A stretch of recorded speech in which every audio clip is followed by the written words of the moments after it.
சமையல் பண்ணிக்கிட்டு இருக்கேன். வாங்க பார்க்கலாம்.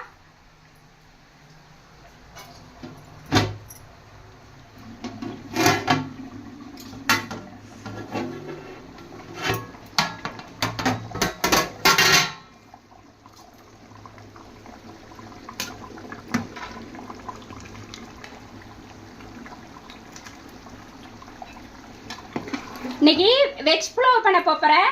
பாருங்க எப்படி பண்ணிட்டு இருக்கேன். அதுக்கு தான் இப்போ ரெடி ஆகிக்கிட்டு இருக்குது. இப்போ இதுக்குள்ள வெஜ் புலாவுக்குள்ளது ரெசிபி ரெடி ஆகிட்டு இருக்கு. இப்போ அதுக்கு சோறு ரெடி பண்ணணும். அரிசி ஊற வச்சிருக்கேன். இந்த பாருங்க, இதுக்கப்புறம் தான் ரெடி ஆகும். பூந்தி வாங்கி வச்சிருக்கேன். அதுக்கப்புறமா ஷேவ் இருக்குது. இது ரெண்டையும் மிக்ஸ் பண்ணி பிரசாதம் கொடுக்கணும். வாங்க எல்லாரும் எங்க கணபதி பாப்பாவை சாமி கும்பிட்டுட்டு